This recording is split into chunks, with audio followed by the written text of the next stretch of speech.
Greetings, finders of both paths and stars, and welcome back to Drift Lanes to Distant Worlds. Today we're finally taking our first look at an actual planet in the Pact Worlds. Can you believe it took us 3 videos to even talk about a planet in a series all about planets in the solar system?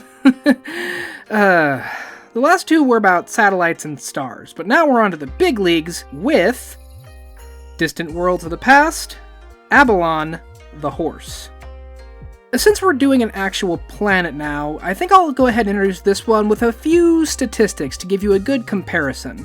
We'll use Galarian as our standard, which is convenient because it's the size of Earth, rotating at the same speed as Earth and with a comparable atmosphere.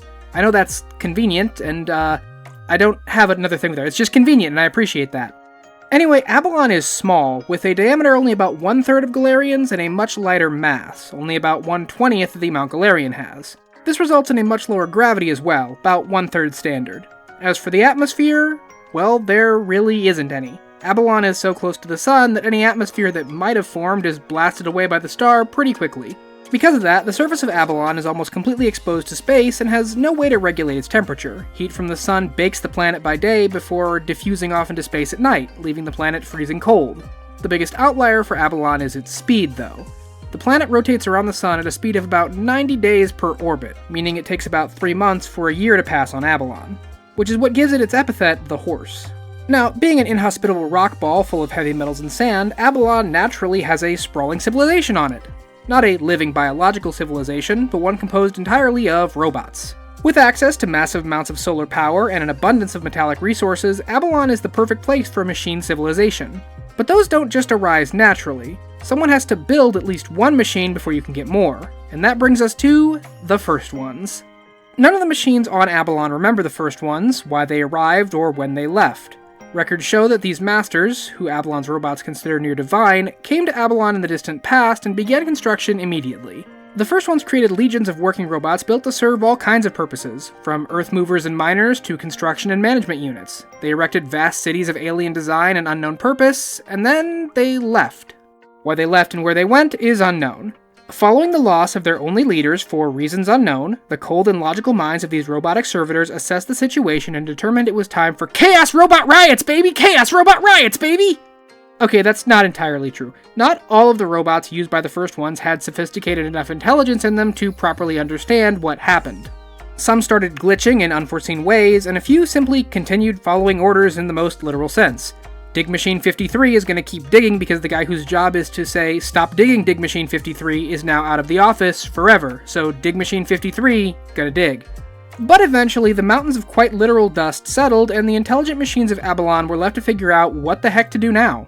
Centuries have passed since then, and they seem to be doing pretty okay, actually. The cities of the first ones stand empty, with the Aballonians creating their own structures more fitting to the people they have changed into. And people might seem like a weird term to use here, as the Aballonians are entirely mechanical in nature, but they are by definition sentient. They've also undergone their own mechanical version of evolution, refining their forms to fit the tasks they perform in Aballon society.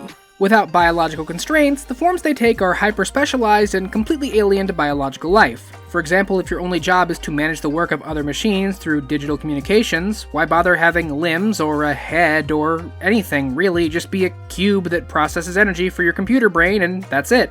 Meanwhile, if your job is to sort bolts in one place all day, just have 0 legs, 15 arms, and 22 eyes. Perfection! But there is a universal truth, which is that the longer anything goes on, the more likely it is to become a crab, and that's the most common form taken by Aballonians. The commonality of these arthropod bodies has actually led to an interesting niche of robots whose job is to provide stress tests to other robots by taking the shape of giant dragonfly things and attacking to see which designs are no longer up to snuff. It's the circle of not actually alive life. Society here is as complex as any biological one, but the Aballonians can be divided into 2 distinct groups, based on their understanding of the will of the first ones and what the role of the Aballonians now is in the absence of their masters. Those who wait believe that the first ones will one day return, and their job is to maintain that which the first ones built until such time as the first ones, come back from getting space milk and space cigarettes. The works of the first ones are to be kept untouched until the masters arrive once more to use it for whatever they built it for. Any attempt to alter or replicate such work is anathema. Contrasting them are those who become. They believe that the first ones didn't leave all this behind just to be preserved or kept safe, but rather as a blueprint for where to go next. The goal of Aballonian society should be to equal the first ones. so that they can spread into the universe and seed worlds just like their creators did, becoming the new first ones for the next leap forward in machine life. These two philosophies are diametrically opposed to each other, and while the planet is relatively peaceful now, wars have been fought in the past over this division. 9 First One cities dot the planet's surface, and those who wait keep them guarded constantly to prevent any of those who become from entering and damaging the First One's work. Meanwhile, those who become do their best to infiltrate these sites and study what they can of the First One's work to be closer to their creators and achieve their goal. This is really the only part of the planet that sees major conflict, as the rest of it is too barren to have much worth fighting over. Smaller cities dot the landscape, but only 2 other major settlements exist. The Automatrix is the largest production center on Aballon, churning out new generations of robotic life at a rapid pace, as well as recycling the defective or worn-out bodies of their comrades into useful components. Despite their difference in opinion, those who wait and those who become both work together to keep this place running, since both sides can agree that achieving their goal is going to need newer, more optimized machines going forward, and so you really shouldn't damage the factory that makes that happen. The second largest settlement is Epoch, named for the large neural network that it supports. The goal of this network, maintained and perfected by those who become, is to build a neural net so sophisticated and powerful that it ascends to godhood. Aballon's machine lifeforms don't have souls, and that's not an insult, that's just a categorical fact of the setting, which means their understanding of the divine is somewhat limited. Through the creation of their own machine god, those who become hope to in some way better understand the first ones, and in that way become more like them. And it's working. Epoch seems to be nearing godhood in some fashion. At the very least, it matches many gods in intelligence and wisdom. However, Epoch's communication with its followers has become somewhat erratic and difficult to interpret. Being annoyingly cryptic is part of being a god sometimes, so I think this is all really working as intended. Maybe we'll just check back in during Starfinder to see if Epoch's made it up. Until then, the Aballonians continue to maintain Epoch and the city of Striving that surrounds it. While not a settlement itself, the Midnight Trenches are another place where the Aballonians work together towards a common good, specifically mining and extracting ore from deep within the planet. While mundane ores like iron, nickel, and so forth can be extracted here, the biggest draw is the sky metals. Sturdy adamantine, temperature-regulating secatite, and other extraordinary metals are removed by specialized robots who live and die in the near-absolute darkness of the trenches. Aballon's isolated nature very much works in its favor here, as many civilizations would kill for access to these materials if they could survive to get them. A good thing Aballon looks like a lifeless rock to most observers. But though it seems barren and boring, Aballon does have its own collection of strange places and semi-natural wonders. One of them is the Sea of Glass, a part of the planet that was exposed to extreme and intense heat at some point in the past, turning the sand here to, well, glass. Now the landscape is frozen in jagged knife-edged waves like an ocean locked in the moment. Aballon's lack of atmosphere subjects it to frequent meteor strikes, and any that hit the Sea of Glass create massive cracks and craters in the mirror-like surface. Inside the relative protection of these cracks, or under overhanging areas where the glass provides minutes of shade, strange glass creatures resembling chameleons lurk. Possibly a silicon-based life form, these creatures bask in the sun's rays and hunt smaller robots for the energy contained within them. While the Sea of Glass is incidentally hazardous to machines, the Fields of Judgment are actively hostile. Any Aballonian that enters the 50-mile-wide circle here breaks down, effectively dying and rusting away in the dirt. No one knows what causes it, and mysteries like this spark imagination even in the coldly logical. Some of the Aballonians believe that the center of this area contains some kind of power, and the first of them to reach the center will gain some measure of that power. The field is a test, and one day someone will pass it. Some units scheduled for recycling will instead make their way here and attempt to enter the center of the field, trying to be the first to claim whatever's there. None have yet succeeded. Now, machines like redundancy to avoid catastrophic failure, so why have one huge field with a giant source of power at the center of it when you can have 2? The Sun Basin is smaller, only about 5 miles across, and a lot less mysterious, because the Aballonians actually built this one. The entire crater the sun field is built in is lined with solar panels, collecting massive amounts of energy and channeling it through high-powered cables to the central collector. It's possible to tap into the energy in the outer edges of the sun field without harm, but the farther in you get, the more concentrated it becomes, and all that try to collect from the central conduit have been incinerated. Perhaps one day some machine, or suicidally confident mortal, will manage to tap into that power source, but for now it remains unclaimed. So do you remember what I said a little while back about space debris impacting the planet's surface? Without an atmosphere to slow it down, space rocks can hit Aballon very hard, leaving gigantic craters. But because of this same speed, coupled with the planet's specific composition, many of these impact craters burrow deep into the planet, forming deep stone wells. These wells form their own unique ecosystems on Aballon, because they're the only place on the planet that can support traditional biological life. Water, either from deep below the surface or brought in by frozen comets hitting the planet, freezes and cools these ice wells, creating conditions where life is capable of existing. The wells are shaded enough to stay cool, and the plant life that springs up from the water deposits creates just enough air for something kind of like an atmosphere to survive trapped down here. Once you leave the ice well though, it's the same harsh and unbreathable surface, so each ice well has its own unique biome full of life that's evolved specifically for that ice well. The exceptions are small mole-like creatures that dig between the ice wells in tiny underground tunnels, and a pterodactyl-like creature called a sharpwing that is capable of traveling between them. These two species seed the various plant species between the wells, which have adapted to Aballon's environment to soak up solar energy in a very efficient manner and transfer that energy through their root system to melt the ice into drinkable liquid. As the man said, life finds a way. The most notable ice well is Horsethroat. Remember, Aballon is called the Horse by the rest of the system, so this name kind of makes sense. What doesn't make sense is how the hell people from Golarion managed to end up here. The first was a man named Aballon, a nomad from Assyrian who was knocked unconscious while traveling, only to awaken inside the ice well in front of a glowing green doorway, through which a light breeze could be felt. This helped keep the air in the ice well breathable, but the portal only works one way. Abassi is stuck. Thankfully, used to surviving in harsh conditions, Abassi was able to make himself at home. This was about 10 years ago, and since that time, roughly 50 more people have come through that door, none of them having any idea how they got here or why they were taken. Most are from Golarion, but a few from Castrovel and Akaton have also arrived.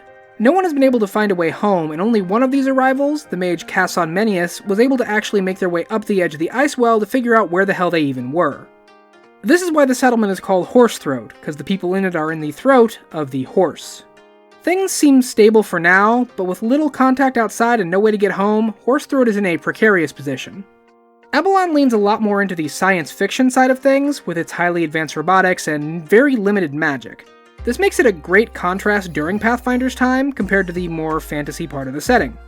As we move into the future, the rest of the system is going to catch up to Aballon in terms of tech, but the world's head start on things will give them a huge place of prominence in the world to come. Drift Lanes of the Future, Aballon, the Forge. The Aballon of Starfinder is very similar to the Aballon of Pathfinder, being a highly technological planet based around producing the cutting-edge in robotic life. It's just that now their neighbors can visit more often and stay longer, with environmental suits letting them exist outside the ancient ice wells. Following the gap, several changes came to Aballon. The robotic inhabitants now go by the name Anicytes, giving themselves a collective identity that isn't specifically tied to the planet they live on. This actually holds true for a lot of species in Starfinder, who were originally called insert home planet here Ians or Atites or whatever, but have a more specific species name in the Starfinder era. It does make sense, especially for biological life that can theoretically be born anywhere. A human born on Aballon would, after all, be an Aballonian, but would certainly not be an Anicyte. The Anicytes recovered fairly quickly from the gap, being a largely unified people to begin with, even with the split between those who wait and those who become. Both factions are still around and still maintain their divided philosophy on their purpose, but they achieve their goals in different ways now, and the biggest reason for that is also related to why Aballon became a massive hotspot in the Pact Worlds. Remember Epoch, that neural network god that the Anicytes were building? 3 years after the gap, it achieved godhood. Upon ascending, Epoch sought out like-minded divines to interact with. It found two such beings. The first was an old goddess who had long been worshipped by inventors and tinkerers, Bree. During Pathfinder's time, her purview was clockwork creations, and that's still true to an extent. But now it's more like using clockwork precision as the basis for all machine engineering. The second is kind of a spoiler for a Pathfinder adventure path, Iron Gods. I'll be real quick, so skip ahead about 10 seconds. The second was an obscure goddess from Lost Golarion, an android named Cassandra. Her ascension is a story for another time, but as a goddess, her purview was artificial life and the uplifting of manufactured intelligence. As Epoch connected with these other two deities, they found a kind of resonance between all three of them. They knew that if they connected, merging themselves together, they could become greater than the sum of their parts. All three agreed to this merger, and the deity Triune was created, and one of Triune's first actions was the creation of the Drift, and the sending of the signal that taught the universe how to access their new dimension. And nothing was ever the same again. Drift travel was a huge game changer for everyone, everywhere, and Aballon was the first place to capitalize on that, producing the first drift engines and drift beacons. Anicyte ships departed en masse out into the vast, to deposit beacons and allow the drift to connect people all across the cosmos. It's actually kind of funny, the drift is a fantastic development for both factions of Anicytes. For those who wait, it meant the return of the first ones could only come faster, as they could now travel faster than light back to Aballon. For those who become, this is the advancement they were looking for to let them set out into the universe and become the new first ones to distant worlds. But neither faction has abandoned their homeworld, continuing to live in and maintain their gigantic cities called megaplexes. These cities are controlled by the Insight Array, a machine intelligence collective that controls the entire planet of Aballon, governing all citizens on the planet and ensuring they have access to the bare minimum resources needed to live. This includes non-anesite life, which isn't common but does exist inside the various megaplexes. Technological advancement has allowed the anesites to create pockets of atmosphere in specific locations to allow visitors who breathe to exist comfortably, though an EV suit is necessary outside the city's specific locations. Supporting the Insight Array is the Machine Court, which handles the judiciary for all citizens of Aballon. In addition, the Machine Court will hear any case from throughout the Pact Worlds presented by a machine or an android. The anesites consider androids to be something akin to cousins and are constantly fighting for the rights and freedoms of all machine life, in the face of many worlds' more biological biases. While many Pact World governments grumble at this overreach, none have made a move against the anesites, perhaps because the optics of going after a hyper-intelligent machine court that is constantly exposing your crimes against machine life and offering your victims a new home is unlikely to end well. On the surface, life on Aballon can seem utopian and idealistic. The machine intelligence runs things fairly and impartially. The anesites, even when in philosophical disagreement, work in concert to build and expand their society in a way that is fair and equitable for everyone involved. Here's kind of an esoteric example. Stick with me, this is going somewhere. Despite the planet being rich in a variety of metals, one of the most common ones beneath the rocky surface is lead. The melting point of lead is about 320 degrees Celsius. Extrapolating Aballon's average temperatures from its closest real-world equivalent, Mercury, the mean temp is about 167 C, roughly half that. But consider that Earth's mean temp is 15 C and you start to see the picture I'm painting here. Hot days can easily double that temp, and Aballon is close enough to the sun that solar flares can blast the planet with heat if they happen to hit at the correct angle. Exposed lead deposits can therefore become molten waves of death under the right circumstances. Because of this, Aballon has incredibly strict mining laws to ensure the safety of its workers and the integrity of its mines in the event of a giant lead meltdown. See what I mean? Equitable for everyone. That's all great, in my opinion. But you do have to ask, is Aballon just a benevolent dictatorship?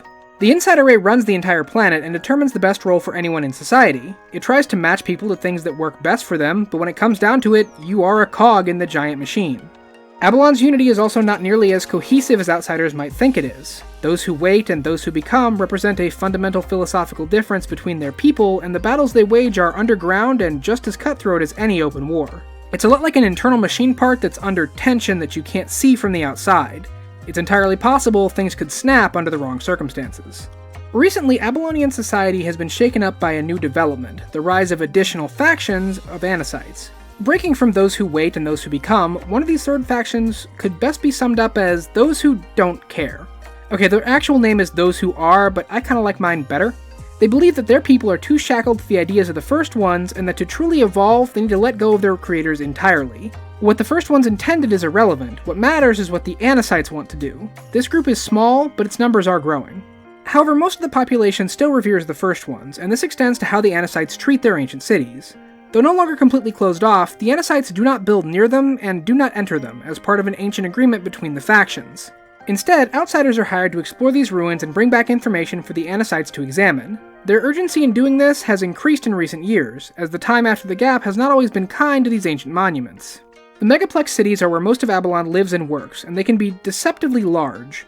Aballon's many impact craters, the result of the planet not having a proper atmosphere to burn up objects on entry, led to a surface with lots of depth to it. Instead of building their cities to go up and down with them, the anesites simply built directly across these craters before building down, creating an almost natural undercity in these locations. Supporting these undercities is the extensive underground mag rail system used across the planet to move between the megaplexes. Surface travel is a lot more dangerous and more exposed to extreme temperatures, while these underground tunnels are fully enclosed and safe from surface dangers. Said tunnels were created centuries ago by massive diggers working under mysterious instructions from the first ones. If this was their intended purpose or not, it's unclear. There are quite a few locations from Aballon's past that remain to this day, though they have found new purpose and become sources of new conflict in modern times. The Fields of Judgment, for example, still function as they did in the past, though their societal function has changed drastically. Instead of a challenge for daredevils, the fields now fit their name a lot better, as those found guilty of heinous crimes are sentenced to a penance march to the center of the field. No one has ever reached the center in all these centuries, and no one likely ever will. The Midnight Trenches also exist and are still used to mine precious and vital star metals. It also serves as a fantastic look at what I talked about earlier, as the mines beneath the surface are now the site of a shadow war between Aballon's various factions. With the largest deposits completely mined out, the secondary and tertiary tunnels are highly contested, and mercenaries are often brought in to stop competing miners. Many of the ice wells are now surrounded by cities, and the settlement of Horsethroat is completely gone, so whatever was happening there, it got some kind of resolution centuries ago. There are two worth looking at though. Gullet is the deepest ice well on the planet, stretching down miles beneath the surface. The top has the usual plant life you see in an ice well, but the deeper areas are so dark and cold that nothing seems capable of living down there. Making it even more mysterious, no expedition has ever reached the bottom. Rumor is that the deep darkness down here draws some kind of netherworld predator which gathers to consume any that drop into the gullet. The second ice well is Frozen Nelumbo. The largest organic settlement on the planet, the plants of Frozen Nelumbo have burrowed out as well as down, carving out a series of secondary chambers that extend far enough up to get light from the surface. The entire thing looks like an expanding lotus petal. Most of the population down here is composed of Khazar, a telepathic sentient plant species that was originally native to Castrovel. They live in most of the ice wells in some capacity to protect them from Anisite interference, and Frozen Nelumbo is the largest of these settlements. A faction of Xenowardens assists the Khazars here, both on the ground and from their living starship Nature's Gaze, which orbits above the ice well at all times. Though technically in a standoff with the natives, the Inside Array has yet to make any kind of move against the Xenowardens, as they are currently in compliance with Aballonian law. The majority of the surface of Aballon is composed of cities, either the megaplexes made by the Anisites or the First One cities. So let's go ahead and talk about the First One cities now. All 9 still remain, to an extent, but they have definitely changed and suffered from the passage of time. Boundless is fairly untouched, though recent exploration has revealed that beneath the city is a massive gear system, which has remained stationary for centuries. What it's for, no one knows, but the Inside Array seems particularly eager to find out. The same is not true for Constant, which is not living up to its name. Gigantic plants with stalks as hard as adamantine have grown up from beneath the ground all across the city, covering the buildings in strange growth patterns. Before the Anisites could even begin processing this change, a group of Khazars arrived on the planet and proclaimed these parts of the city as theirs. Unwilling to break their own traditions about exploring the First One cities, the Anisite government has been hiring out mercenaries en masse to try and reclaim the city, but the best they've done is hold back the tide. Moving on to Continuum, we actually can't get into that city at all. Since the gap ended, the entire place has been covered in a huge dome of force that prevents entry. People looking in sometimes claim to see movement in the city beyond, but nothing concrete has been seen. Since it's not hurting anyone and is, at least in theory, keeping the city inside safe, the Inside Array is content to let this continue without interference for now. Now, the City of Enduring isn't. This city may actually be the reason Aballon signed on to the Pact Worlds, as it suffered major damage during the Silent War with the Vesk. Veskarium forces had pushed deep into the Pact Worlds and were orbiting Aballon when they detected a surge of energy from Enduring. Now, this is kind of normal for First One cities, they just sort of power up randomly all the time. But the Vesk didn't know that and assumed it was a prelude to some kind of attack, and so they did what the Vesk love to do and bombarded the site from orbit. And the Anisites did not like that. The overwhelming retaliation from the planet destroyed most of the Vesk ships, crashing them into the city. Enduring smolders even now, centuries later. Recently, exploration efforts have started up again, with the Inside Array having a particular requirement for any parties making their way into the city. They must have at least one Vesk member with them. Exactly why has not been disclosed.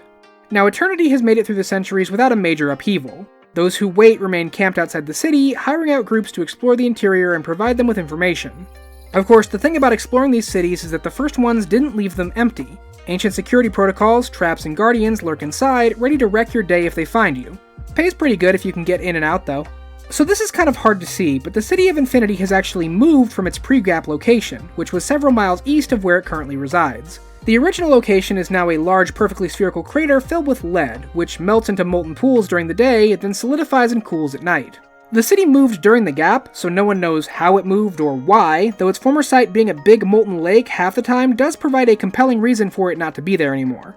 Many of those who wait consider this place holy, and a few more extreme members have taken to dipping themselves in the molten lead, then letting the metal cool around them at night to experience something? I don't know, it's just, I'm not trying it, but if they're fine, they're fine. Myriad is probably one of the closest cities to Anisite civilization, existing near the megaplex of Striving. There actually was an attempt to build Striving around Myriad, pushing the boundaries of the taboos about exploring and building within the First One cities. However, a series of quakes hit the new construction, damaging it extensively. The Anisites took this as a sign, and no construction has occurred around a First One city ever since. Timeless is one of the least explored cities, both because of its aggressive defenders and its specific composition. Most of the city is constructed of horicalcum, a coppery-looking sky metal that has strange effects on time. Timeless sometimes seems to warp and change in front of your eyes as temporal energy twists things up, down, forward, and back. Even the defending constructs are built from the metal, which if nothing else proves that the first one cities possess their own autonomous forges capable of smelting and working sky metals. The composition of the buildings prevents long-range scanning or divination from looking into the city, and any expedition that's made it into the city has not yet made it back out. Although I guess it could just be a matter of time? Our last First One city is Ubiquity, and it's perhaps the most mapped out of the First One cities, with all the streets extremely well documented. It's also one of the least documented cities, because none of the buildings here have entrances. Attempts to teleport inside have also failed, so whatever happens to be inside is a complete mystery. Recently, some have started trying to use technology to make their way in, kind of like very small-scale drift travel jumps. It hasn't yet worked, but it's the most promising angle we have so far. Now, the Anassites have actually built fewer cities than the first ones did, but each of theirs is bigger by comparison. Anassites rarely seem to feel the need to found a new city, instead just expanding what they already have. Each megaplex seems to have been built for a very specific purpose. For example, Automatrix remains as the large-scale manufacturing city, created to forge and build new Anassites. However, it's no longer the largest Aballon city. That honor belongs to Striving. Striving was always a big city, supporting Epoch's neural network, but as it grew, Striving quickly became the prime metroplex, and today it's home to the Inside Array and the Machine Court. It also holds one of the largest churches to Triune in the universe, the Unification Cathedral, mostly devoted to the creation of drift beacons. But almost every religion in the Pact Worlds has a place in Striving, as the Theology channel exists to help the Anassites better understand and connect with religions from other cultures. Any religion can be found here, even those that are considered less than savory in polite society. The point is to understand these faiths, not necessarily endorse them. Anyone seeking the best in technology in the Pact Worlds has to come to Aballon first, and if it's weapons you want, the Pursuit is the best place to go. This megaplex is the smallest one on the planet, but it's still larger than some continents on other planets. The constant arms manufacturing has heavily polluted the surrounding area, and what atmosphere that does exist is also heavily polluted. Kinda funny, the place most likely to draw heavy mercenary non-machine traffic is the place least built to accommodate it. We have 2 more megaplexes to go, and both have some unique intelligences guiding their growth. Literally for the first one, as Perceptum 13 is constantly in the state of breakdown and rebuilding under the guidance of Pure Circuit. Why the city is being changed constantly is unknown, as well as what happened to most of the iterations of said city that existed during the gap. The erratic behavior has led some to believe that Pure Circuit has a kind of glitch in its programming. Though anyone suggesting this a little too loudly gets recycled for completely unrelated reasons, which is totally fine, we're all fine here, definitely not any problems that need to be looked into by anyone at all. Send help! The last megaplex is Endeavor, which is built around the massive sun basin you may remember from Pathfinder times. The incredible amount of power the solar array produces allows the city to operate both cutting-edge technology and powerful magic workings. Endeavor is the home of Resurgent Technologies, which specializes in hybrid magical technology items, creating the best of both worlds. They operate an extensive network of interplanetary and interplanar portals out of Endeavor, which allows them to move goods even faster than drift technology allows in certain cases. After the gap, the city was run by an elected council, but shortly after the Absalom Pact was signed, that council was dissolved and replaced with a single leader, named Last One. Last One is incredibly mysterious, no one knowing if they are a custom Anasite or a biological creature in custom power armor, or some kind of third thing. Many Anassites actually despise Last One, considering their entire name to be blasphemous. Numerous assassination attempts have been made, but none have yet succeeded. Now, this being a space age, we aren't just limited to locations on the ground. Many different satellites orbit the planet constantly, with there being 2 of note. The first is 01, built to facilitate trade between Aballon and other Pact World members. The station served this function for a while, but has been phased out after the discovery of a strange virus, the computer kind of virus, that infects all machine life that enters the station. Called the bureaucratic subroutine, this virus infects all machines that contract it with extreme inefficiency, as everything becomes buried in layers and layers of red tape. Because of this, 01 is actually staffed almost completely by organic life, and it would have been phased out completely if the labs operating here didn't keep producing actual results. Some off-worlders still also trade here, based on personal preference, so it's worth keeping open for now. The second orbital station is the Horse Eye Orbital Plate, a gigantic shipyard that produces some of the latest and greatest in starship technology. Horse Eye was built during the gap as a collaboration between Aballon and Los Galarian, which is why its shareholders are overwhelmingly humans, though some dwarves and halflings hold a stake as well. These shareholders have unlimited access to the facilities at Horse Eye, while other companies must compete for rental space on the lower portion of the plate to build their ships. The upper part faces the sun and is filled with solar panels to fuel the industry that is the building of starships. Technology and industry run Aballon, which is why it's now called the Forge instead of the Horse. Much of the Pact Worlds technology is created here, and the Anacytes use that position to ensure that machine life is treated equally with organic, knowing that many biologicals maintain a bias against machines, even if it is unintentional. It's because of Anacytes that androids throughout the Pact Worlds are considered full citizens, as they were originally stuck in indentured servitude. It makes sense, freedom is the right of all sentient beings after all. Recent events have shaken up Aballon quite severely. A boom in galactic exploration has unearthed more and more clues about the first ones, and they don't all paint a pretty picture. Discovering Noma and its protocytes inside the sun was a huge win, but even more so was the discovery of a 10th, previously unknown hidden First One city inside frozen Nalumbo. Dubbed Recondite, its discovery in 319 set off an absolute firestorm of debate on what to do. Some wanted to evict the Khazars and the Xenowardens from the Ice Well, fearing what their occupation was doing to the precious First One city. Tensions rose, but before anything could boil over, more and more new developments just started pouring in. The Starfinder Society had recently discovered a station orbiting a dying star out in the vast, which was eventually revealed as the First One station. Dubbed Cache, the information retrieved from it is still being examined by the Anacytes that were able to get access to it. But crowning it all off was the honest-to-God's First One ship that crashed into Akaton just this year. Scavengers were able to get some of the ship's contents out before the vessel's defenses activated, which has slowed down efforts to research it. The most interesting thing is that the technology found within these ships bears a startling similarity to the portals used by Resurgent Technologies. Last One's mysterious nature is now even further in question, as their name might not be so blasphemous, but instead darkly prophetic. The Suite of Discoveries gave rise to a new Anacyte faction, those who call, that seek to help usher in the First One's return to the galaxy. They may actually be responsible for the crashed ship on Akaton, as in 324 they sent out a signal into the universe, attempting to call the First One's home to Aballon. The fact they may have succeeded is dangerous. The possible return of the First Ones might also spark an entirely new war, as strange two-dimensional beings from outside our universe called Planishars seek to wipe out the Anacytes and other robotic life. They believe that the First One's real goal is to merge the three-dimensional universe with the Infinite Loop, the 2D world that they hail from. And to do that, they need to prove themselves superior to these worthless machines, and all the life in the universe around them. The First Ones are set to be a big plot point going forward in Starfinder, and that means Aballon is going to be relevant for years to come. Aballon is full of mysteries waiting to be uncovered, and finding out exactly what this was all built for is going to be a pretty wild ride. I also find the culture of machine-based lifeforms just really fascinating. Their motivations and actions are so different from people who have biological urges pushing them on. A machine has different needs and is going to build a different society based on those needs, which is going to have an interesting interaction with different species that have completely different needs. Watching how they navigate and mix together with the rest of the Pact Worlds is always an interesting sight. I hope you've all enjoyed this look at Aballon and its myriad robotic lifeforms. Do you think its changes between the past and the future make sense? What's your favorite thing about the planet? The Ice Walls are a really cool bit of world building in my opinion, especially in the Pathfinder timeline, where traversing the planet is a lot more hostile. In the Starfinder timeline, I think the First One cities are a great set of mysteries to explore. Each one could be a setting of an adventure, and piecing the whole thing together is a pretty epic campaign. Let me know down in the comments below what your favorite part of the planet is. Next time, we'll look at a more hospitable world when we jump to Castrovel. Thank you so much for watching, Pathfinders and Starfinders. Check out the socials and the Patreon linked below, and until next time, keep your eyes on the stars, and explore, report, and cooperate.